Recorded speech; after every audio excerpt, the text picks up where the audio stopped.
Hello everyone, good evening and very welcome to Textbook Super Coaching. This is Monica, your UGC net management faculty. So दोस्तों, हम सभी को पता है कि आपका जो यूजीसी नेट का एग्जाम है काफ़ी नज़दीक है और ऐसे केसेस में थोड़ा सा नर्वस तो आप हो रहे होंगे और बाकी आई होप कि आप सभी लोग अपने एंड से काफ़ी प्रिपरेशन कर भी रहे होंगे। तो यहाँ पे आज के सेशन में मैं आपको एक इम्पॉर्टेंट सीरीज कवर कराने वाली हूँ, या कह लो एक ही ऐसा सेशन में कवर कराऊंगी जिससे कि आपका यूनिट नंबर 1 जो कि है मैनेजमेंट सब्जेक्ट का बिजनेस मैनेजमेंट, उसमें जो कुछ इम्पॉर्टेंट थिंकर हैं, कुछ थियरीज हैं, यहाँ पे बेस्ड क्वेश्चंस आपके आते हैं।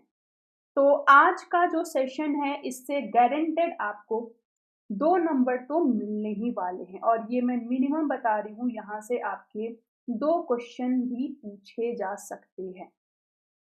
तो ओवरऑल जो मैनेजमेंट के थियरीज हैं और जो भी थिंकर्स हैं, इवोल्यूशन के बेसिस पे हम आज उनको कवर करेंगे। So very welcome to all of you. और अगर आप में से कोई भी फर्स्ट टाइम ये सेशन देख रहा है और अगर अभी तक टेलीग्राम ग्रुप को आपने ज्वाइन नहीं किया है तो कर लीजिए, क्योंकि इस ग्रुप को ज्वाइन करने से सबसे पहले तो जो भी प्लानर है हमारा फ्री सेशन का वो आप तक टाइमली पहुंच जाएगा और सारे ही फ्री सेशंस आप देख पाओगे लाइव। साथ ही साथ आपके लिए एक ओपन प्लेटफॉर्म यहाँ पे दिया गया है डिस्कशन के लिए, जिससे आपके कुछ भी डाउट्स हो वो अपने डाउट्स को आप रेज कर सकते हैं, आपके डाउट्स को यहाँ पे क्लियर किया जाएगा। साथ ही साथ एजेंसी की तरफ से कुछ भी अपडेटेड इंफॉर्मेशन आती है तो 24/7 आपके साथ वो हम शेयर करते हैं। तो ये सारे ही बेनिफिट्स है, प्लस कुछ मैराथन सेशन है, कुछ सीरीज ऐसी हैं फ्री सेशंस की, इसका पीडीएफ भी आपको हम इसी ग्रुप के थ्रू शेयर करते हैं। तो दोस्तों, जब आप मैनेजमेंट थिंकर्स के बारे में सोचो तो बहुत सारे थियरीज हैं जो कि एक थिंकर के द्वारा दिए जाते हैं, और अगर हम पिछले 4-5 साल के क्वेश्चन पेपर की एनालिसिस करें तो कुछ क्वेश्चन ऐसे हैं ना जो कि रिपीटेडली पूछे गए हैं इस पर्टिकुलर टॉपिक से। तो कुछ अप्रोचेस दिए गए हैं, जैसे जैसे टाइम बीतता गया वैसे वैसे ही मैनेजमेंट स्टाइल भी चेंज होती गई। मैनेजमेंट स्टाइल का मतलब क्या होता है? पहले अगर हम किसी फैक्ट्री में देखें तो एक जो फैक्ट्री का मालिक होता था, ओनर होता था, उन्हें ऐसा लगता था कि भाई जो हमारे फैक्ट्री में काम करने वाले लेबर हैं, वर्कर हैं, अगर हम इन्हें टाइमली पे कर दें, पैसा दे दें, वेजेस दे दें, तो ये खुश रहेंगे और ये अच्छे से अपना काम करेंगे। तो ये था ट्रेडिशनल मॉडल, क्लासिकल अप्रोच। ठीक है, या फिर उसको हम इंडस्ट्रियल अप्रोच या फैक्ट्री अप्रोच कहते हैं, और उसके बाद फिर थोड़ा सा रिफॉर्म हुआ, इवोल्यूशन आया और फिर आया आपका क्लासिकल अप्रोच। तो यहाँ पे 3 थियरी हम पढ़ते हैं, एक साइंटिफिक मैनेजमेंट थियरी, एक ब्यूरोक्रेटिक मैनेजमेंट थियरी और तीसरा एडमिनिस्ट्रेटिव मैनेजमेंट थियरी।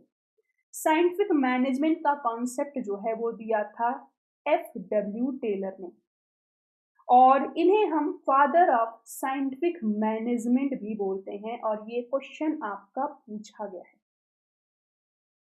साथ ही साथ टाइम स्टडी का मॉडल भी देने वाले यही थे। इसके साथ ही साथ साइंटिफिक मैनेजमेंट से रिलेटेड एक और हैं, फ्रैंक और लिलियन गिलब्रेथ। लिलियन गिलब्रेथ को हम फर्स्ट लेडी ऑफ मैनेजमेंट भी बोलते हैं। इसको स्पेशली इसलिए पॉइंट आउट किया गया है क्योंकि क्वेश्चन यहां से भी पूछा गया है। ठीक है, तो फर्स्ट लेडी ऑफ मैनेजमेंट थे लिलियन गिलब्रेथ, और इन्होंने जो अपना मॉडल दिया था वो था मोशन और फैटिग स्टडी का। नेक्स्ट मॉडल यहाँ पे जो दिया गया है वो है ब्यूरोक्रेटिक अप्रोच, जो कि दिया गया था मैक्स वेबर के द्वारा, जिसमें 6 मैनेजमेंट के प्रिंसिपल्स दिए गए हैं। आई होप जो प्रिंसिपल्स हैं वो आपको याद होंगे। ठीक वैसे ही साइंटिफिक मैनेजमेंट में 5 प्रिंसिपल ऑफ मैनेजमेंट को दिया गया था। तो सारे प्रिंसिपल्स आपको याद होना चाहिए, हर एक प्रिंसिपल क्या कहता है ये भी आपको क्लियर होना चाहिए। फिर उसके बाद आया एडमिनिस्ट्रेटिव मैनेजमेंट, जो कॉन्सेप्ट दिया गया था हेनरी फ्योर के द्वारा, और आप सभी को पता ही होगा कि इनके 14th प्रिंसिपल जो है मैनेजमेंट के वो काफी फेमस हैं, और यहाँ से गारंटेड आपको क्वेश्चन मिलने वाला है। आज के सेशन में जो कंटेंट मैं आपको दे रही हूँ, इससे आपको 2 नंबर 100% मिलेगा। बाकी अब ये जो टॉपिक मैं बोल रही हूँ कि भाई एडमिनिस्ट्रेटिव मैनेजमेंट का कॉन्सेप्ट हेनरी फ्यूल ने दिया और इनके 14 प्रिंसिपल हैं। अब उस 14 प्रिंसिपल से भी आपको क्वेश्चन मिलेगा। पैटर्न कुछ भी हो सकता है, वो मैच ऑफ द फॉलोइंग के पैटर्न में भी आ सकता है, सिंगल स्टेटमेंट भी आ सकता है, मल्टीपल करेक्ट इनकरेक्ट भी आ सकता है। ठीक, अब उसके बाद फिर हम क्लासिकल अप्रोच से बढ़ेंगे बिहेवियरल अप्रोच की तरफ, जिसे हम नियो क्लासिकल अप्रोच या ह्यूमन रिलेशन अप्रोच के नाम से भी जानते हैं। ये सब सेम है और यहीं पे आपको होता है कंफ्यूजन।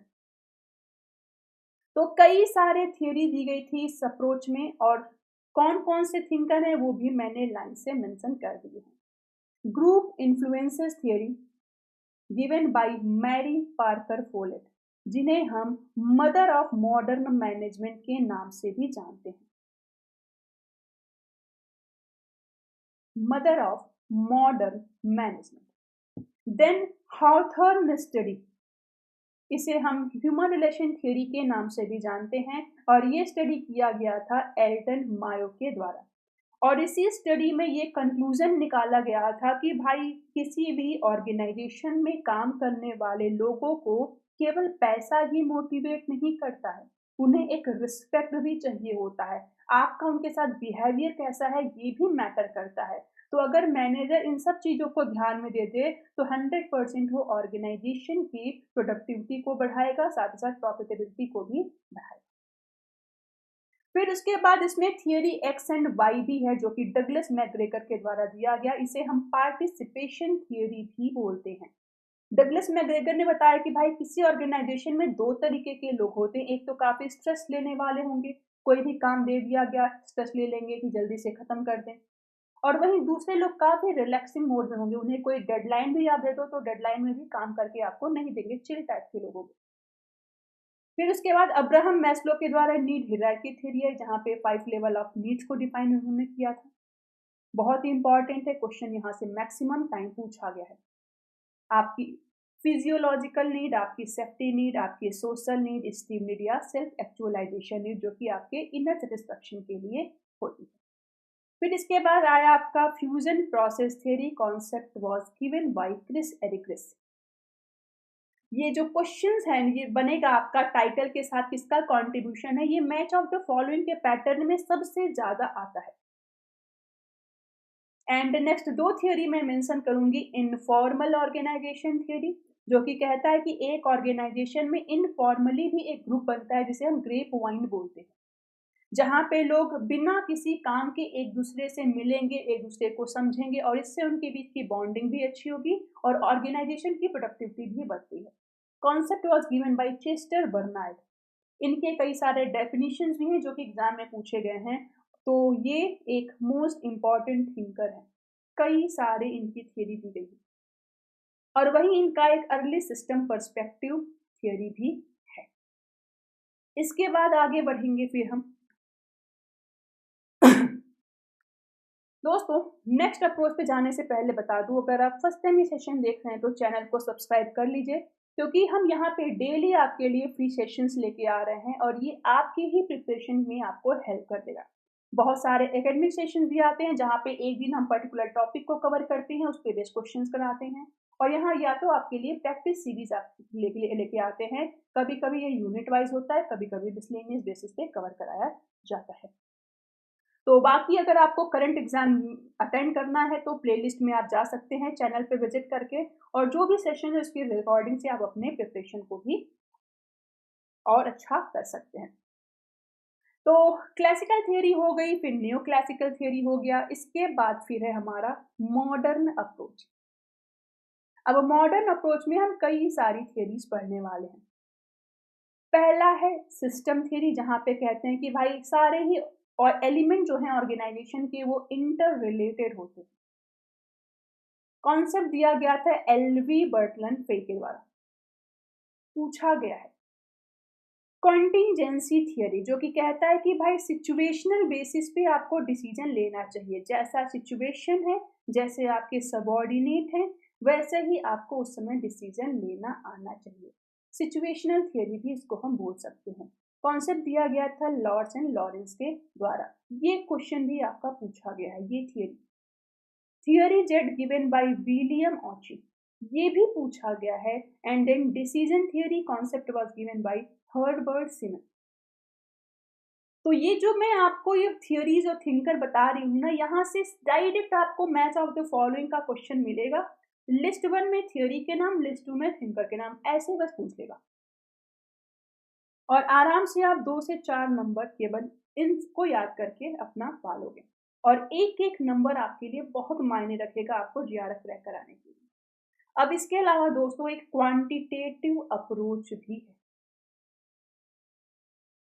तो डिटेल में कभी यहाँ से आपको कुछ नहीं पूछेगा, बट कई बार ऐसा देखा गया है कि ये जो आपको कुछ मॉडर्न थिंकर के नाम, कुछ क्लासिकल थिंकर्स या न्यू क्लासिकल थिंकर्स की थ्योरी पूछ ली गई है, तो उस मैच ऑफ द फॉलोइंग के पैटर्न में एक थ्योरी यहाँ से भी आ जाती है। तो ऑपरेशंस मैनेजमेंट, जिसे हम प्रोसेस मैनेजमेंट भी बोलते हैं, ये थियरी का कॉन्सेप्ट दिया गया था एडवर्ड डेमिंग के द्वारा कि कैसे एक ऑर्गेनाइजेशन की एक्टिविटीज जो है उन्हें आपको मैनेज करना है, जिससे टाइमली आपका काम भी हो जाए, एरर फ्री आपका प्रोडक्शन भी हो जाए। फिर है information management theory concept given by Charles Babbage. And then operations research, या जिसे हम मैनेजमेंट साइंस की थ्योरी के नाम से भी जानते हैं, ये कॉन्सेप्ट दिया गया था जॉर्ज बी डेंटिस के द्वारा। और ये तीनों ही थ्योरी आपके एग्जाम में पूछी गई। सिंपली बस थियरी और उसके थिंकर। सो आई होप कि ये एक सेशन से आपका एक अच्छा रिवीजन हो गया होगा। कुछ बच्चों ने नोट्स बनाया होगा, अच्छे से काफी पढ़ाई की होगी। कुछ बच्चे ऐसे भी होंगे जिनका अभी तक नोट्स नहीं बना होगा, जो सेल्फ स्टडी कर रहे होंगे या फिर प्रैक्टिस सेशन से अपनी प्रिपरेशन कर रहे होंगे। तो ये सेशन भी आपको काफी हेल्प करेगा। बाकी दोस्तों बूस्टर कोर्स आपके लिए अवेलेबल है।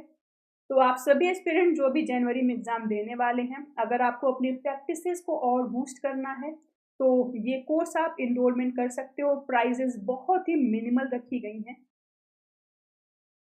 2500 के अराउंड है, जहाँ पे आपको स्ट्रक्चर वे में हर एक सेशन के लिए, हर एक टॉपिक के लिए आपको एक अच्छे खासे क्वेश्चन मिलेंगे, फ्रेशली प्रिपेयर्ड हाई क्वालिटी के।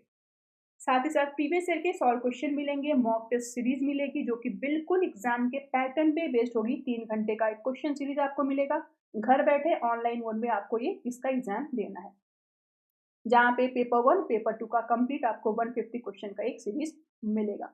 इतना ही नहीं, बेसिक्स को स्ट्रॉन्ग करने के लिए आपको पूरे फाउंडेशन बैच का एक्सेस भी मिलेगा, जिससे भी कोई भी टॉपिक पे अगर आपका कमांड नहीं है तो हर एक टर्म को, हर एक टॉपिक को अच्छे से समझ लीजिए। क्योंकि ये जो पैटर्न आता है यूजीसी नेट ज्यादा का, किसी भी सब्जेक्ट से आप दे रहे हो, लगभग 40% क्वेश्चन तो आपको स्ट्रेट मिलेंगे, डायरेक्ट क्वेश्चन जो आपने पढ़ा है एज इट इज बुक इस लैंग्वेज में आपको मिल जाएगा। लेकिन 60% क्वेश्चन लगभग ऐसे होते हैं जो कि थोड़ा सा इनडायरेक्ट वे में आपको मिलते हैं। तो अगर आपका कॉन्सेप्ट पे पकड़ है, अच्छी समझ है, कमांड है, तभी आप ऐसे क्वेश्चन को अच्छे से समझ के सही आंसर दे सकते हैं। बाकी वही, अगर अभी आपकी प्रिपरेशन अच्छी नहीं है बट आपने जीआरएफ करने का माइंड बना लिया है, तो नेक्स्ट अटेम्प्ट के साथ आप जा सकते हैं और जून 25 में मोस्ट प्रोबेबली आपका एग्जाम होगा। इसके लिए भी बहुत जल्द हम फाउंडेशन बैच स्टार्ट करने वाले हैं। फिलहाल इनरोलमेंट स्टार्ट हो गया है, सीट्स लिमिटेड अवेलेबल हैं। कोर्सेज में आप इनरोलमेंट कर सकते हैं, जहां पे पेपर 1 पेपर 2 का कंप्लीट पैकेज आपको मिलेगा। डेली लाइव सेशन मिलेंगे, एक दिन में एक टॉपिक कवर किया जाएगा डिटेल में, उस पर बेस्ड क्वेश्चन कराया जाएगा और उसका कंटेंट भी आपको पीडीएफ के फॉर्मेट में मिलेगा। तो अगर आप नेट जीआरएफ क्रैक कर लेते हैं तो पीएचडी के लिए फ्री मेंटरशिप भी आपको मिलेगी, 3000 प्लस प्रैक्टिस क्वेश्चन मिलेंगे, स्टडी नोट्स मिलेगा और साथ ही साथ आपको मॉक टेस्ट भी मिलेगा। इनरोलमेंट करने के लिए कॉन्टैक्ट नंबर दिया गया है, डिस्क्रिप्शन बॉक्स में सारी डिटेल सॉरी अवेलेबल है और लिंक अवेलेबल है डिस्क्रिप्शन बॉक्स में। यहाँ पे कोड आपको विजिबल हो रहा होगा, मोनिका सीएच, ये कोड अप्लाई करोगे 25% एडिशनल आपका डिस्काउंट भी हो जाएगा। तो इसी के साथ सेशन एंड करती हूँ। बाकी सेशन पसंद आया हो तो लाइक और कमेंट जरूर कीजिए। और जुड़े रहिए हमारे साथ। इसी के से साथ-साथ एग्ज़ाम के पहले-पहले तक आपके लिए कई सारे और ऐसे सेशन लेके आएँगे जिससे कि आप अपना स्कोर जो है वो बढ़ा सकते हैं। सो इसी के साथ सेशन एंड करूँगी। Thank you so much and bye-bye.